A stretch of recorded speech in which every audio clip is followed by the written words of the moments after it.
Welcome to Japan!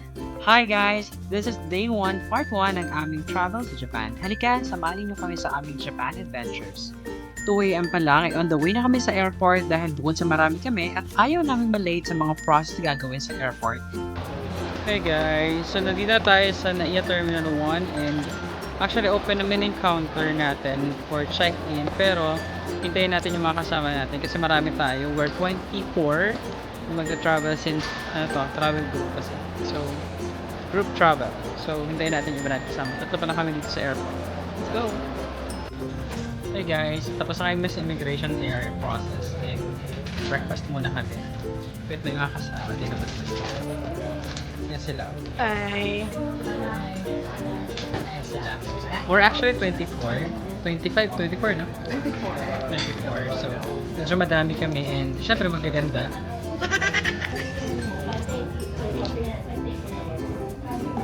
After nga natin mag-breakfast ay dumiretso na tayo agad sa boarding gate at para doon na maghintay. Mabilis lang din ang naging proseso sa immigration kaya wala tayong naging problema at nandito na tayo agad. Ito lang kami sa boarding gate and waiting na lang kami sa boarding. Pal. Hey guys! Boarding na kami to Tokyo na rin. Yan yung ka-roommate namin na mayaman. Manyaman.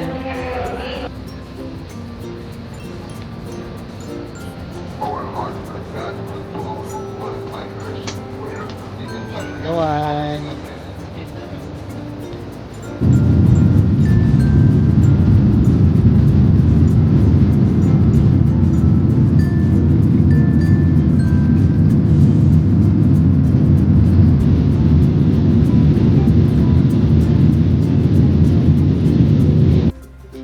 Mga ilang oras nga ang nakalipas after take-off ay sinerve na rin sa atin ang food. Sakto dahil medyo gutom na rin tayo dahil sa sobrang aga natin sa airport, deserve din natin ng masarap na pagkain sa plane. Merong fruits, merong salad, merong egg, rice, chicken, juice, and desserts. Ang bongga, diba? Kaya naman thumbs up ka sa akin. Yan ang mga besh, you're almost landing. That is Japan. Pagka-land ka ng plane sa Japan, mapapasabi ka talaga na this is it! This is really is it. Pero oops, huwag masyadong ma-excite dahil meron pang immigration na need lagpasan pagpasok ng Japan.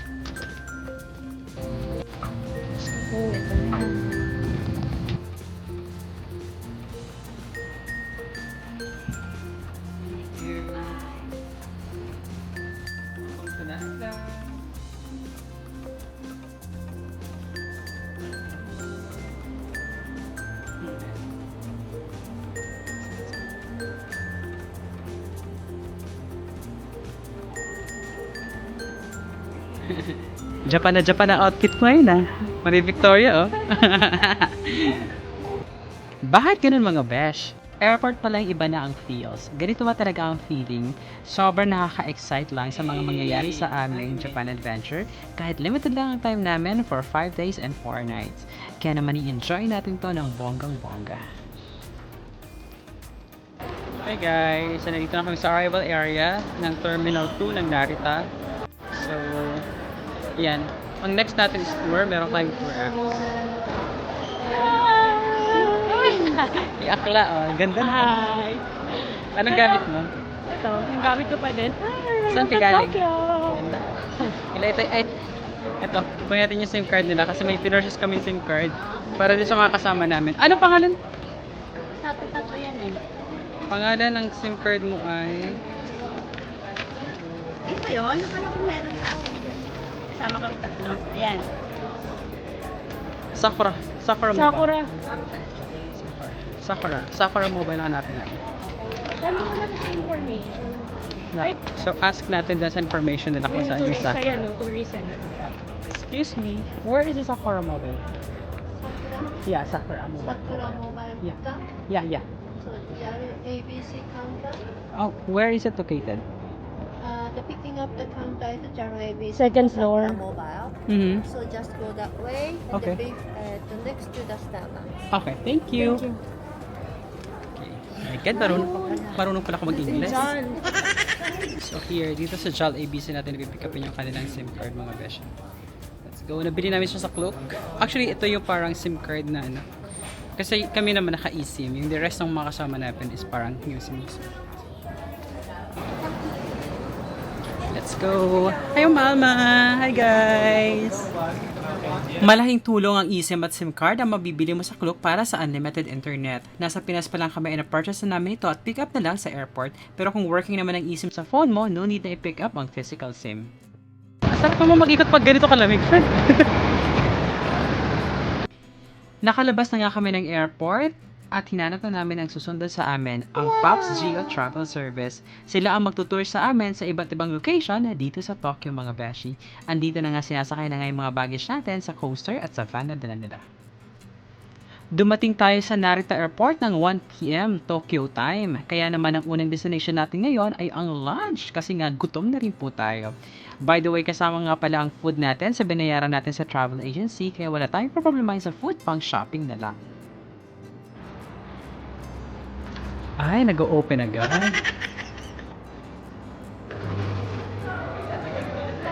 Nice.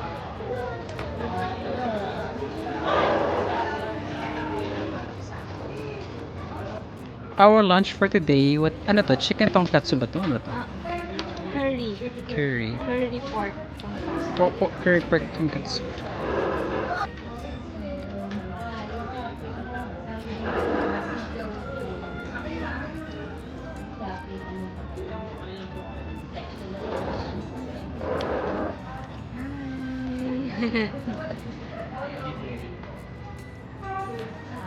Lunch pa lang, solve na. Ang sarap ng food nila dito, hindi tinipid. After natin kumain, need natin dalhin yung mga kinainan natin sa kanilang dishwasher area. Besh, Claygo dito sa Japan. Kaya naman, kailangan natin matuto at sana may apply din natin to sa atin. Return dish.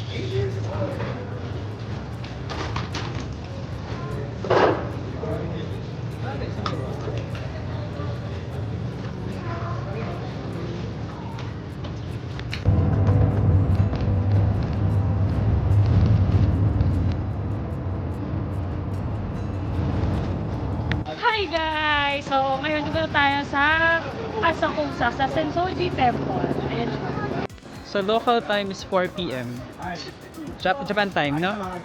Sa 4, Japan time is 4:50 4:50. Japan time. Madilim na siya, friend. Ayun, ang dilim na nung place. And malamig na rin. Nasa 12 degrees na yung limig niya. Tignan mo naman, nag-jacket na ako. Di ba? Naka-sweatshirt, naka-jacket. Di ba? Malamig. Ang Sensoji or Asakusa Kannon Temple ang pinakamatandang Buddhist temple sa Tokyo. Itinatag noong 628 AD. Dedicated ito kay Kannon, ang goddess of mercy. Kaya sobrang sikat sa locals at tourists. Pagpasok mo pa lang, andyan ang iconic Kaminari-mon Gate o Thunder Gate na may malaking red lantern. Super Instagrammable mga besh. Meron ding shopping street dito, puno ng food stalls, souvenirs at traditional Japanese goodies. Ang main hall ay bukas mula 6 AM hanggang 5 PM, 6:30 AM naman mula October hanggang March. Pero ang temple grounds ay laging bukas, wala itong closing date, at libre ang admission dito. Kaya naman super budget friendly mga beshi. Malapit lang din ang temple, ilang hakbang lang mula sa Asakusa Station na serve ng Ginza Subway Line, Asakusa Subway Line at Tobo Railway. Kaya super accessible siya kahit saan ka galing. Whether for sightseeing, food trip, or cultural experience, siguradong sulit ang visit mo dito sa Sensoji Temple.